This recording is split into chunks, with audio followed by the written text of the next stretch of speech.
Hello experts.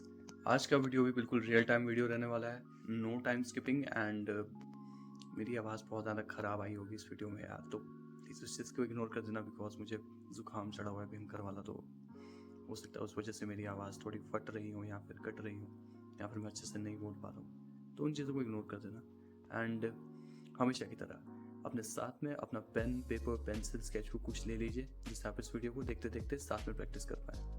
And अपना सामान ले लो और प्रैक्टिस करते हैं साथ में।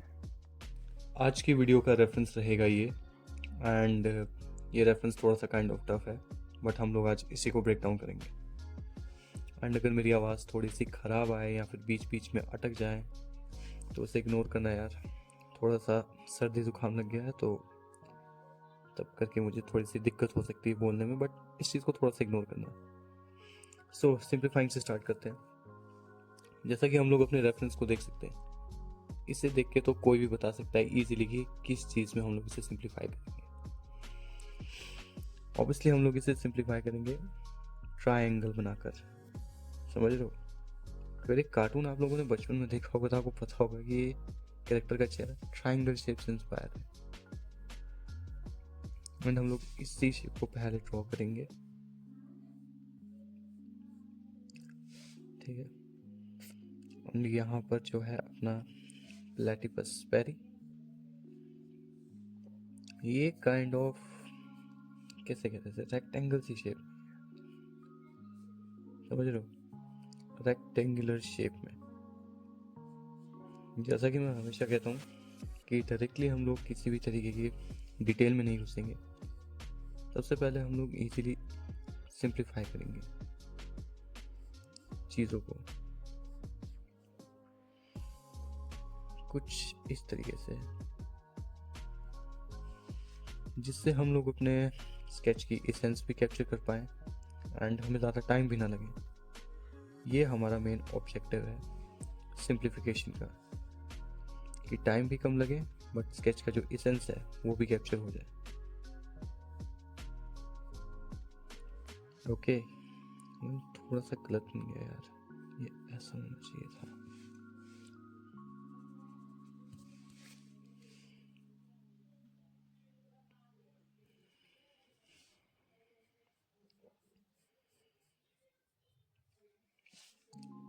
ऑन दी लाइन यहाँ से आगे,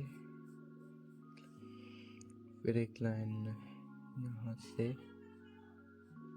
इस तरह, ठीक है। फिर एक लाइन इस तरह, फिर एक लाइन यहाँ से इसके पैंट्स ड्रॉ कर रहे हैं। तो जैसा कि तुम लोग देख सकते हो रेफरेंस में भी हमारे पास जो पैंट्स हैं उनका एंड सर्कुलर है, बट ये जो लाइन है समझ रहे हो ये स्ट्रेट है। तो यहाँ पे इस बात का ध्यान रखना कि जो पैंट्स है उसे सिलेंड्रिकल शेप में हम लोग फिलहाल के लिए ब्रेक डाउन करेंगे। सिलेंड्रिकल शेप में इसलिए बिकॉज इसी तरीके से रेफरेंस हमारे पास दिया हुआ है, या फिर एटलीस्ट मुझे अपना रेफरेंस इसी तरह से नज़र आ रहा है सिलेंड्रिकल शेप में।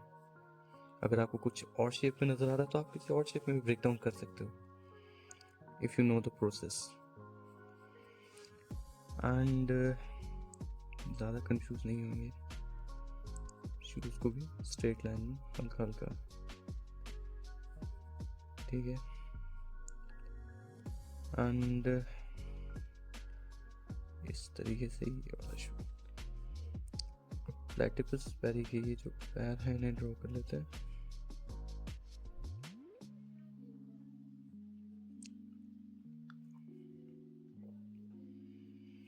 बिल्कुल हल्का हल्का सिंपल, ज़्यादा हम लोग इसमें दिमाग नहीं लगाएंगे अभी।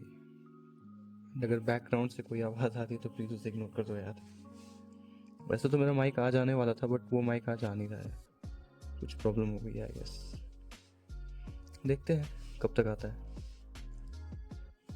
ओके, यहाँ पर इसका आई होना चाहिए, यहाँ पर इसका आई होना चाहिए। ओके, इसका ईयर होना चाहिए, आई से नीचे ये वाला माउथ होना चाहिए। यहाँ पे इसके लिए बाल, जो बाल है उनका, कम से कम इतनी स्पेस तो इसके बाद जरूर घेरेंगे। राइट,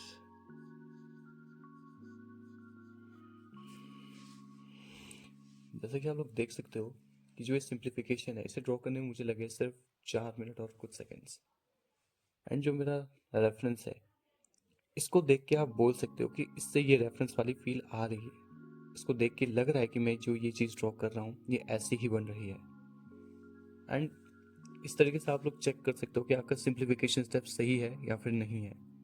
बेसिकली आप पहले अपना सिंप्लीफिकेशन का प्रोसेस करो जैसा भी आपको आता है, जैसा मैंने बताया है कि सिंपल स्ट्रेट लाइंस का यूज़ करके या फिर शेप्स में ब्रेक डाउन करो। देन जब एक बार आपका सिंप्लीफिकेशन का स्टेप कंप्लीट हो जाए, आप हर एक चीज़ की प्लेसमेंट कर दो। उसके बाद आप लोग इस तरीके से अपने रेफरेंस को एक तरफ रखो और अपने स्केच को एक तरफ रखो। फिर देखो कि क्या जो मेरा स्केच है ये रेफरेंस वाली फीलिंग दे पा रहा है या फिर नहीं दे पा रहा है। अगर दे पा रहा है तो कॉन्ग्रेचुलेशन, आप बिल्कुल सही बात पे हैं। बट अगर नहीं दे रहा है तो इट मीन्स कि आप कुछ गलत कर रहे हो और आपको उसे सही करना है। इस तरीके से आप लोग चेक कर सकते हो कि आपका सिंप्लीफिकेशन का जो स्टेप है वो सही है या नहीं है, या फिर आपका जो प्रोसेस है वो आप सही से कर पा रहे हो या फिर नहीं। एंड जब हमारा ये स्ट्रक्चर या फिर जो भी बेसिक हमारा फाउंडेशन है या तैयार हो जाता है तो उसे एक बार हल्का हल्का इरेज कर देते हैं। अब देखो, हल्का हल्का इरेज इसीलिए करते हैं ताकि बाद में आगे जाके कन्फ्यूजन ना हो, है ना। पिछली वीडियो में मैं बता चुका हूँ कि अगर आप एक लाइन ऐसे खींचते हो, एक क्रॉस ऐसे बनाते हो, फिर इसी के ऊपर 1000 तरीके की चीज़ें ड्रॉ करने लगते हो कि ये इतना आईब्रो, ये ऐसी है, ये वो, ये यहाँ से एक और आईब्रो खींचो, ये यहाँ से, ठीक है। मान लो ये एक सर्कल है आई को रिप्रेजेंट करने के लिए। अब आई की शेप जो है वो कुछ और अलग है। फिर ये जो प्यूपल है ये एक सर्कल है बट इसकी शेप थोड़ी और अलग है। कुछ समझ आया मैंने यहाँ पे क्या किया? नहीं ना। सेम वे जब आप लोग अपने बेसिक फाउंडेशन स्ट्रक्चर को इरेज नहीं करोगे और आप डायरेक्टली ड्रॉ करने की कोशिश करोगे तो आपको भी कुछ समझ नहीं आएगा कि आप कर क्या रहे हो। फिर आप हो जाओगे कंफ्यूज, और तो फिर वही होगा जो आपने अभी देखा, कंफ्यूजन। ठीक है, तो इस चीज़ को अवॉइड करने के लिए भी हम लोग सिंप्लीफिकेशन करते हैं। अब डिटेलिंग भरना स्टार्ट करते हैं, तो मैं आई से स्टार्ट कर रहा हूँ। एंड जैसा मैंने बताया, डिटेलिंग भरते वक्त आप लोग जूम मार सकते हो चाहो तो, एकदम अच्छे से चेक करने के लिए कि कैसे कैसे कौन कौन सी लाइन है। अब आइज में तो उतना ज़्यादा कुछ प्रॉब्लम आती नहीं है, स्पेशली कार्टून्स में, बिकॉज ये बहुत ही ज़्यादा ईजी टू अंडरस्टैंड होते हैं एंड ईजी टू ड्रॉ होते हैं। इनमें आपको ज़्यादा कुछ करना नहीं है, सिर्फ स्ट्रेट लाइंस और कुछ कर्व्स और कुछ शेप्स, और आपका काम हो गया। ये रियलिज्म की तरह नहीं है। एंड मैं यहाँ पे ऐसा नहीं कह रहा हूँ कि कार्टून ड्राइंग बच्चों के लिए या फिर रियलिज्म ही असली आर्टिस्ट है, नहीं, वो नहीं मैं कह रहा हूँ। मैं बस अपना एक ओपिनियन बता रहा हूँ कि मेरे पर्सनल एक्सपीरियंस में कार्टून्स को ड्रॉ करना ना is much easier, okay.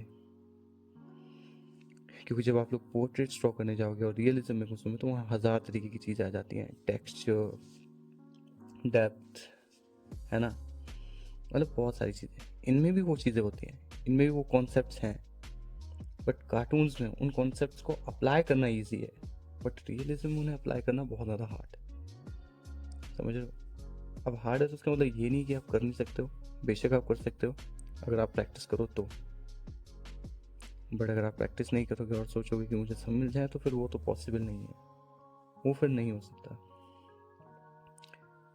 And आज मैं ऐसे ही रैंडमली बैठा बैठा कुछ ड्राइंग शॉट्स स्क्रॉल कर रहा था, तो इससे ना मैंने एक बात बहुत ज़्यादा नोटिस की कि जो पुराने आर्टिस्ट थे ना, जैसे अपने इंडिया से थे एक रविंद्रनाथ टैगोर एंड एक और थे लियोनार्डो दा विंसी, जिनका नाम सबने सुना होगा।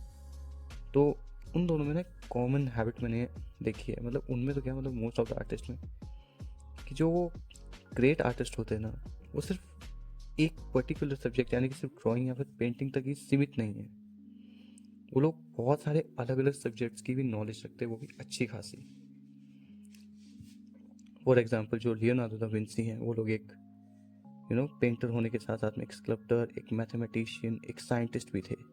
रविंद्रनाथ टैगोर एक socialist, social reformer, and song composer भी थे, एक पेंटर होने के साथ साथ। देख रहे हो यहाँ पे किस तरीके से, मतलब जो बहुत ज़्यादा ग्रेट आर्टिस्ट थे उनके पास मल्टीपल स्किल्स थी, वो लोग किसी एक ही स्किल के ऊपर डिपेंडेंट नहीं थे।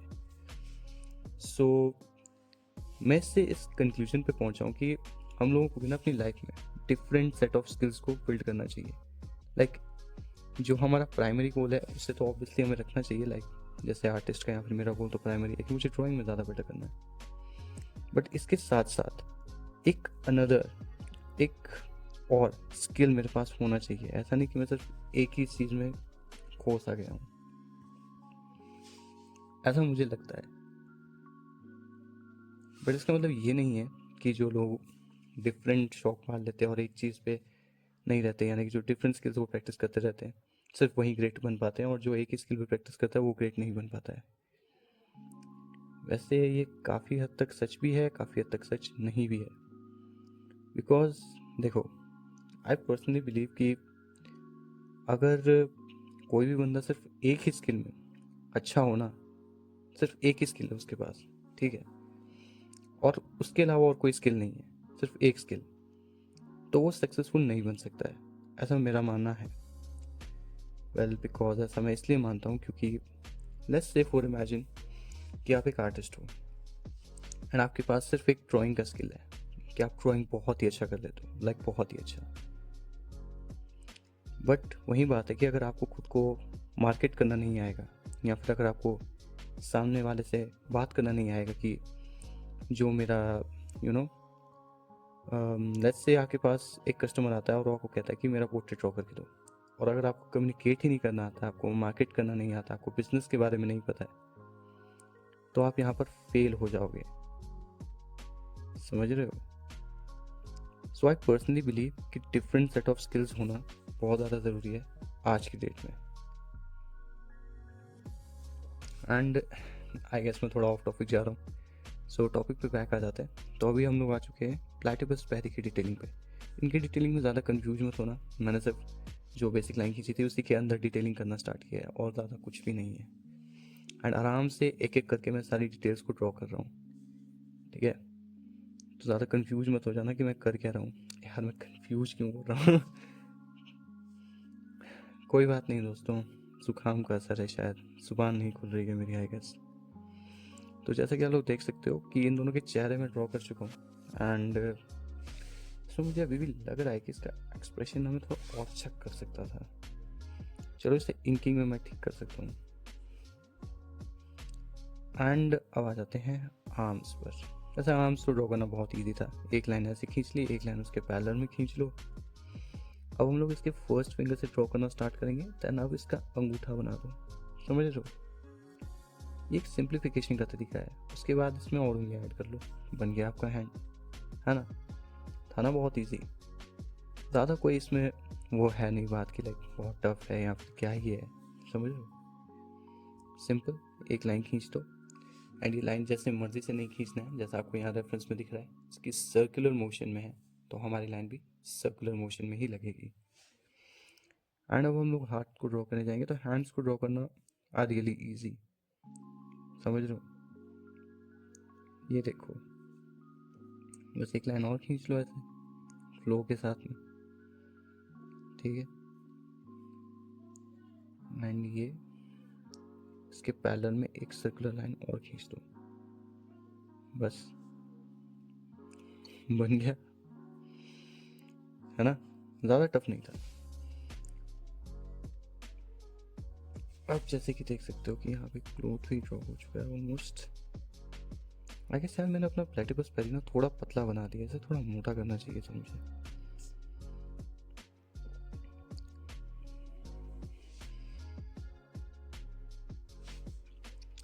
ओके, इसका आर्म, अभी इसके हाथ, एक उंगली ऐसे बना लो, फिर एक उंगली ऐसे बना लो, फिर एक ऐसे बना लो, बन गया इसका हाथ। एंड कुछ इस तरीके से ये है यहाँ पर, ये पीछे। ओके, सो ये है यहाँ से एक लाइन ऐसे, जो कि हमने बेसिक लिया था पहले, अगर आपको याद हो तो। एंड ये इस तरीके से। अब ये वाला पॉइंट जो है वो यहाँ से है, ये लाइन, ठीक है, एंड इस तरह से पैंट्स को ड्रॉ कर लेते हैं। सिंपल, देखा कितना इजी हो जाता है जब आप लोग पहले सिंप्लीफाई कर लो, पहले अपनी जो एसेंस है, जो फ्लो है स्केच का, उसे कैप्चर कर लो, देन उसके बाद आप डिटेलिंग भरो। तो देख सकते हो आप खुद भी कि कितना मच बेटर रिजल्ट इससे आपको मिलता है।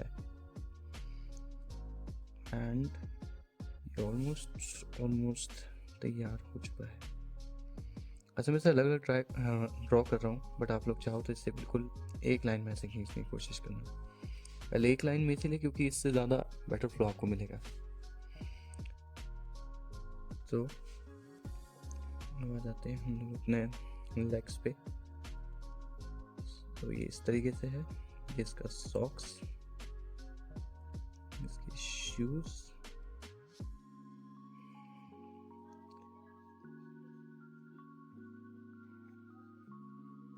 कुछ इस तरीके से हल्की फुल्की जो डिटेल है वो डाल देते हैं। एंड अब इसका ये वाला पैर,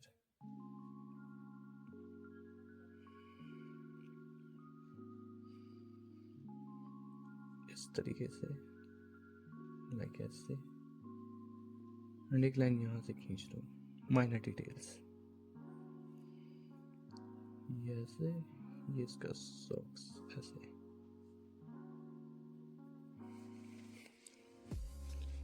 एंड ऑब्वियसली इसकी जो टी शर्ट है उसकी डिटेलिंग नहीं भूलेंगे, जो इसमें ये चेकदार सा बना हुआ है डिज़ाइन एक, इस तरीके से। एंड देखो डिज़ाइन को ड्रॉ करते वक्त ना फ्लो वैसा ही रखना जैसा दिख रहा होगा, ऐसा नहीं कि ऐसा बना दिया तो स्ट्रेट लाइन खींच के ड्रॉ कर दो, एकदम फ्लो के साथ। जैसा कि आप लोग यहाँ पे रेफरेंस में देख सकते हो कि जो डिटेलिंग या फिर जो डिज़ाइन है इसकी टी शर्ट का वो सर्कुलर मोशन में, तो हम लोग कैसा बनाएंगे इसे, सर्कुलर मोशन में, ठीक है। इस तरीके से सर्कुलर मोशन में लाइन खींचेंगे।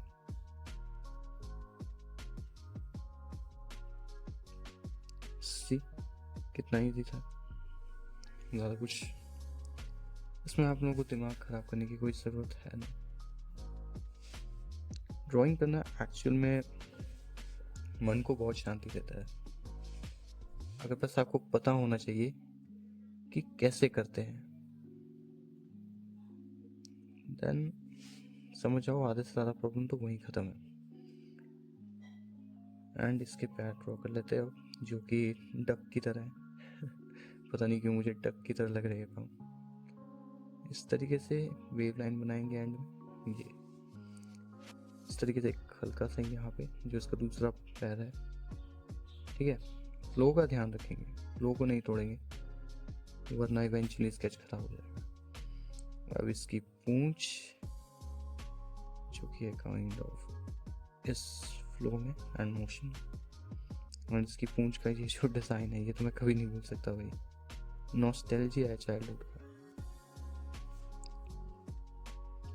एंड हियर इट इज, ये हो चुका है बनके तैयार।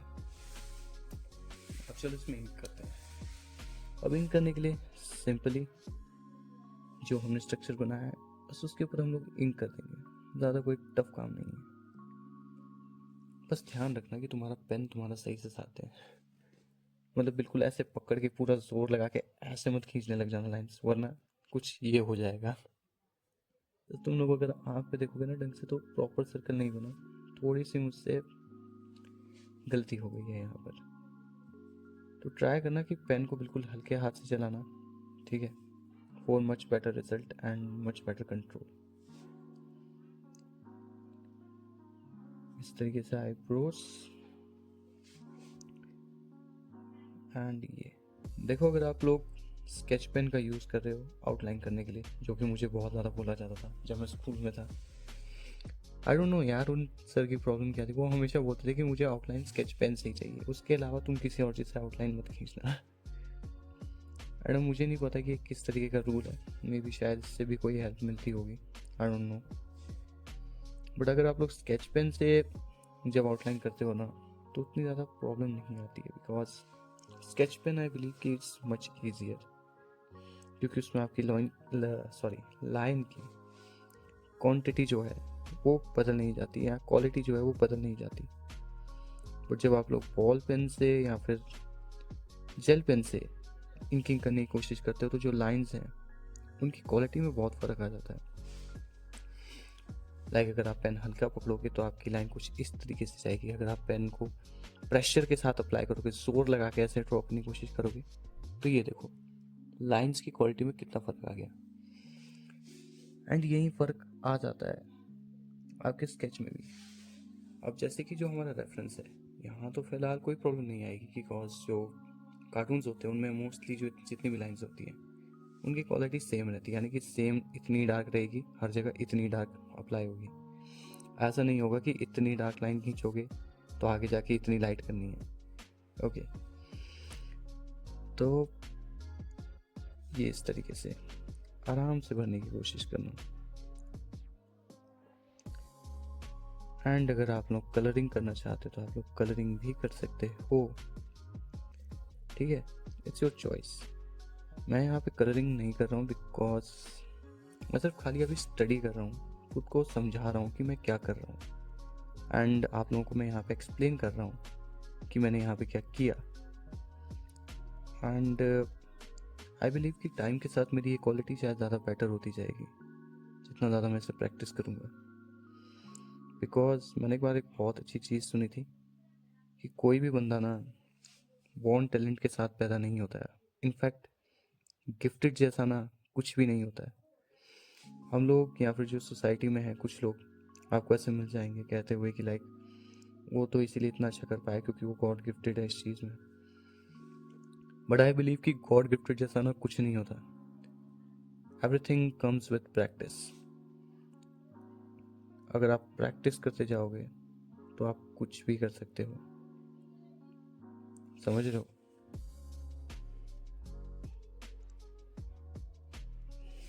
सो प्रैक्टिस किया करो, डेली किया करो, कंसिस्टेंसी के साथ किया करो।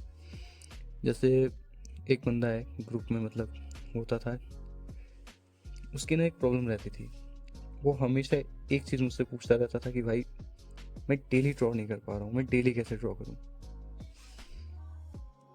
सो अगर आप लोगों को भी ये चीज़ आती है या फिर आप लोग भी ये प्रॉब्लम को फेस करते हो कि मैं डेली ड्रॉ नहीं कर पा रहा हूँ, कैसे करूँ, तो सिंपल सी चीज़ करो भाइयों, हफ्ते में 3 दिन ड्रॉ करने की कोशिश करो। अगर हफ्ते में 3 दिन ड्रॉ नहीं होता तो हफ्ते में 2 दिन ड्रॉ करो, बाकी दिन रहने दो, ठीक है। एक प्लान बना के चलो, बिकॉज ऐसे कई लोग होते हैं जिनसे डेली ड्रॉ नहीं हो पाता है स्टार्टिंग में, मुझसे भी नहीं होता था। मैं यही चीज़ यूज़ करता था कि लाइक हफ्ते में बस 2-3 दिन ड्राइंग करूँगा, 2-3 दिन फुल्ली फोकस के साथ करूँगा, बाकी दिन रेस्ट ले लूँगा। तो आप लोग भी इस तरीके से स्टार्ट कर सकते हो। बाय टाइम आप धीरे धीरे इस चीज़ को बढ़ा सकते हो कि लाइक अब मैं हफ्ते में 4 दिन प्रैक्टिस करूँगा, फिर धीरे धीरे हफ्ते में 5 दिन, ऐसे करते करते करते आप खुद ही रोज़ ड्रॉ करने लग पड़ोगे, आपकी आदत बन जाएगी। फिर एक टाइम बाद आपको खुद ही पता लग जाएगा कि कब मुझे प्रैक्टिस करनी है, कब मुझे रेस्ट देना है। वो फिर कम्प्लीटली आपके ऊपर, आपकी मर्जी।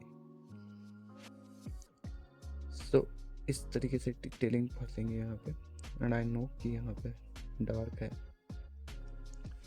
ध्यान रखना कि मैं जहाँ पर भी हैचिंग यूज़ कर रहा हूँ वो एरिया डार्क है, इसीलिए वहाँ पे हैचिंग यूज़ हो रही है। मतलब दूसरे एरियाज के मुकाबले में वो थोड़ा ज़्यादा डार्क है, इसीलिए। एंड यहीं पे हमारा एक अनदर कॉन्सेप्ट भी आता है ड्राइंग का, जो कि बहुत ही ज़्यादा बेसिक है एंड सबको ये पता होना चाहिए कि लाइट एंड डार्क क्या होता है, लाइट एंड डार्क की वैल्यूज़ को ऐड कैसे किया जाता है, ठीक है। देखो लाइट एंड डार्क बोले तो जैसा आपको मेरा ये हाथ दिख रहा है, ठीक है, इसमें कौन कौन से एरिया बिल्कुल पिच डार्क है और कौन कौन से एरिया थोड़े थोड़े लाइट है और कौन कौन से थोड़े थोड़े डार्क है, समझ रहे हो। इस चीज़ को कहते हैं वैल्यूज ऐड करना, लाइट एंड डार्क का कॉन्सेप्ट का पता होना। एंड ये चीज़ भी आप लोग प्रैक्टिस से सीखोगे। मैं चाहे जितना ही अच्छा बोल लूँ वीडियो में, मैं चाहे जितना ही घंटों तक क्यों ना बोलता रहूँ, लेकिन आप लोगों को समझ अच्छे से तभी आएगा जब आप खुद उसे प्रैक्टिस करोगे, समझ रहे हो। ऑलवेज रिमेंबर गाइस, एक्सपीरियंस से बड़ा कोई टीचर नहीं होता, ठीक है। तो प्रैक्टिस करना स्टार्ट करो for much better results. And चाहूँ तो मैं इसमें लाइट एंड डार्क और भी ऐड कर सकता हूँ, बट ये वीडियो बहुत ज़्यादा लंबा बन जाएगा फिर, तो इतना लंबा वीडियो मैं अपलोड नहीं कर सकता हूँ। तो यही था आज का वीडियो। आई गेस कि मैंने ओवरऑल सारा बेसिक चीज़ यहाँ पे समझा दी है जो भी पता होना चाहिए बिगिनर्स को। एंड मैं आपसे मिलूँगा नेक्स्ट वीडियो में।